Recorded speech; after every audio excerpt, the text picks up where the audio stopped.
Hey there, this is Amelia here. Welcome to Amelia's crossdressing story. Today we are going to share a story called Trip to Paris Part 2 by Teddie. For more interesting and exclusive stories, please subscribe to my channel and support me at Patreon. The second term of the year was just about the same as the first. Physics was a 2-term class, as was English and the foreign languages. So, Jason and Ronnie continued the 3 weekly study sessions. Both were doing really well in the classes that the other was helping them with. And, by the end of the term, Ronnie was actually getting a B in physics. Everyone's grades were very close to what they had received for the first term, so everyone was happy. Jason and Ronnie had become fast friends, but things hadn't progressed any farther than that. He had gone to a few of the home soccer games. Seeing her long flowing hair done up in a ponytail was interesting. She played forward, and as Mr. Cooper had said, she could really play. They won districts again, but didn't win states this year either. When school was out for the summer, they would meet at a favorite hangout with a group of friends. On a Monday, about 2 weeks after classes ended for the year, the phone at the Blackwells rang. Mrs. Blackwell answered, "Hello." "Yes, he is." "Just a second." She called, "Jason." "Telephone." "Okay, Mom." "I'm coming." He walked into the kitchen and asked, "Who is it?" His mom covered the phone with her hand and said, "I think it's Ronnie." "But, it sounds like she's crying." She handed the phone to Jason. "Hello." "Ronnie, what's wrong?" "Yeah. I'll see you there. Bye." "Something wrong?" Jason's mom asked. "I'm not sure. But, I think so. I'm meeting her at Handel's in half an hour." Half an hour later, Jason was waiting for Ronnie.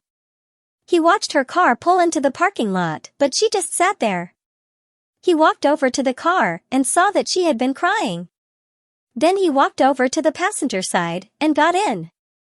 She looked at him and her eyes were red from crying. "Ronnie, what's wrong?" he asked. "Everything." "Tell me."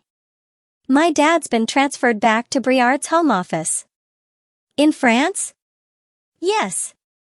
"When?" "Dad goes at the end of next week.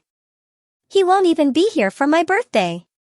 Mom's going to be selling the house. And we'll be gone before school starts in the fall. I don't know what to say. It's not fair. All my friends are here. I want to stay here and finish high school with my friends." And the tears started again. He sat there, looking at her, then reached out and took her hand. She turned to him and wrapped her arms around his neck and just cried. He just held her.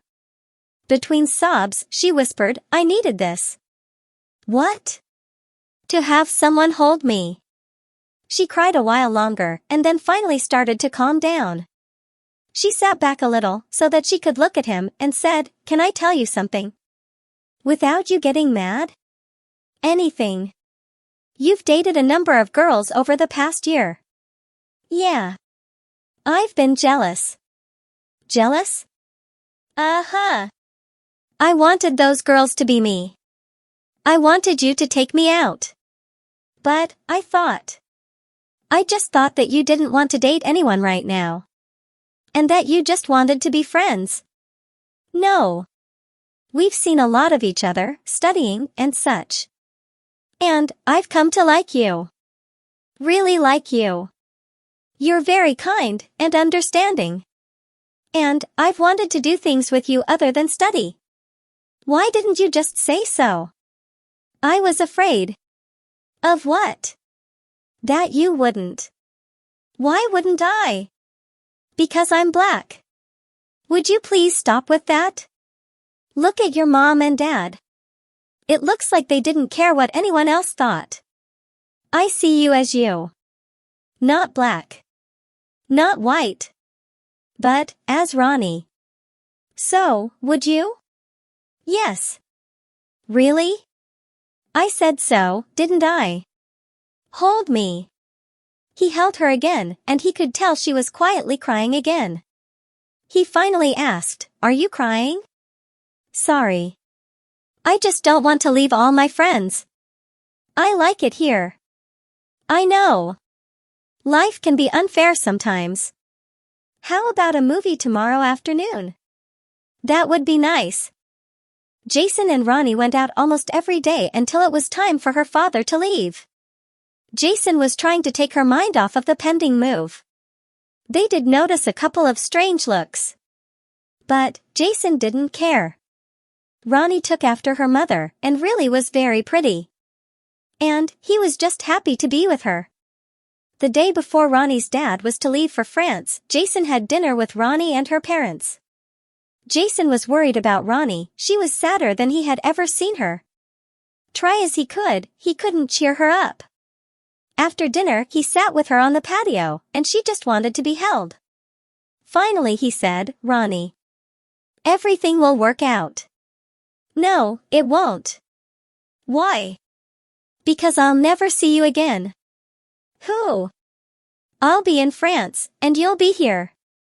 And you'll forget all about me. Listen here, little missy." He took her by the shoulders, looked at her, and finished with, "I'll never forget you. You are a special person." And he kissed her for the first time. She sat there and looked at him for a long time, finally getting a little smile and then hugging him very tightly. And he just held her. When they broke the hug, she looked at him again and kissed him. The next day, Jason went to the airport with Ronnie and her parents to see Mr. Gistard off. The tears flowed freely not only from Ronnie but from Mrs. Gistard. After the plane left, and Jason, Ronnie, and Mrs. Gistard were walking back to the car, Ronnie was holding tightly onto Jason's arm, and she whispered, "Thanks for being here." The rest of the summer saw them become closer and closer. For her 18th birthday, he took her out to a very nice restaurant, a movie, and gave her a very nice bracelet. End chapter 1. Just like Ronnie had said, just before school started in the fall, she and her mom left for France. It was a very long and tearful goodbye between Ronnie and Jason. Her mom had to practically drag her on the plane. During their senior high school year, Jason and Ronnie exchanged emails on a daily basis and even did some instant messaging. Jason spent the school year concentrating on his studies. Ronnie had given him a good start in his English studies, and Puppy was still helping him with Spanish. In fact, some people figured that Jason and Puppy were an item, but they were only very good friends. At the start of his final term, Jason's parents, as a graduation present, offered him a trip to anywhere he wanted to go. It didn't take him long to decide. He had a scheduled instant messaging session planned with Ronnie that day. And, after their usual talk about the day, he added, "It looks like I may need to learn French. Can you teach me?" Her reply was, "It might be hard via email." He returned, "Who said anything about email? What do you mean? How about if I come to France? Could you do it then?" "Yes." "Okay. I'll see you right after school is out." "What?" "I'll see you right after school is out." "How?" "My parents offered me a trip for graduation to anywhere that I wanted to go. I thought about it for a long time and I figured that there were a number of places I could go. But then I figured that it would be fun to just hitchhike around Europe. And, with you being in France, and I could stop and see you for a day or two." "You're kidding? About the trip?" "No. About seeing you for only a day or two?" "Yes. I'd like to make it the whole summer. And, depending on the cost of staying over there, I can stay until the money runs out, or when college starts in the fall." "Wow. I can't wait to see you. Email me with all the details. And, I'll work on a cheap place for you to stay." "I will, as soon as I find out." Late in May, just 2 days after his graduation, Jason was on a plane to France, and he was met by Ronnie and her parents. The greeting he received from Ronnie, in the middle of the airport terminal, embarrassed him. They first stood there looking at each other, and she was prettier than he remembered. She then gave him a very long and very deep kiss. then hugged him for a long time, and just before they broke the hug, she whispered, "You don't know how I've missed you." He whispered back, "I think I have an idea." He was finally able to greet Mr. and Mrs. Gistard. And noticed the smile that Mrs. Gistard had after watching the greeting her daughter had given him. "I'm so glad you're staying with us," Ronnie said. "I can't stay with you the whole time that I'm here," Jason said. "I'll find some place after I've been here a few days." "It's not a problem, Jason," Mrs. Gistard said, with a smile on her face. "We have plenty of room. And, besides, we would like to see our daughter once in a while you're here." "Mere," Ronnie said, looking at her mother. "Sorry, honey. As excited as you have been since you learned that Jason was coming. We figured that most of your summer was going to be filled by showing him around. And we have the room." They arrived at the Gistard home, a nice, large home. And, as they walked into the house, Mr. Gistard said, "Shanta, show Jason to his room so that he can get cleaned up. Then you can show him the house. And, remember the rules, young lady." "Yes, Pear." Jason and Ronnie headed upstairs, with Jason carrying 2 large suitcases. They walked down a hall to the last room, and Ronnie opened the door. It was a large bedroom, with a balcony, a double bed, a small sofa, a chest of drawers, and a dressing table. As Jason set the bags down, Ronnie wrapped her arms around his neck and gave him another welcome kiss. After they broke the kiss, Jason said, "I think you missed me?" "No. Not at all." "What are the rules?" "Feet on the floor, and the door open." "Huh?" "We can visit each other's room, but the door has to stay open. And, we can sit on each other's beds, but both feet have to remain on the floor." "I can live with that." Over the next few weeks, Jason and Ronnie got reacquainted. She showed him around that part of France. They went to the white sand beaches and the high cliffs. A trip to Paris. A trip to the Normandy beaches, where they found his great-uncle's grave in the American cemetery. And they actually did work on his French. But, above all, they just enjoyed each other's company. He, even being a non-Catholic, attended Mass with her every Sunday. And, he would be there for her 19th birthday. On one of their trips to the beach, early in the 4th week that he was there, he was laying on the beach sunbathing, and Ronnie was in the water. She came out of the water and splashed him on purpose. He got up and chased her around the beach. She finally let him catch her, and they wrestled a little. And, even though he outweighed her, she was stronger and ended up winning the tussle by sitting on him. She looked down at him and said, "That was fun." "Yeah," he said, as he caught her off balance, flipped her on her back, and sat on her, "but I should have won." He bent down, kissed her, sat back up, and looked at her with a somewhat serious look on his face. She asked, "What's wrong?" "Not a thing. But, I've just finally made my mind up about something." "What?" He got off of her, sat down next to her, and she sat up. They sat there looking at each other, and he said, "I really wanted to come to France to see if what Puppy and I had long talks about was true." "You and Amy had long talks." "About what?" "Us." "Us?" "Yeah. You and me. You know, she has to be your best friend, and she helped me see some things." "What?" "How I really felt about you. Why I was so down in the dumps when you left. Why I never cared about dating anyone else." "Oh." Ronnie knew all of this. Amy had told her about everything, but didn't let on. He took her hands in his, looked her in the eyes, and said, "Ronnie, this is something that I've never said to anyone else. And something that I hope I'll never say to anyone else.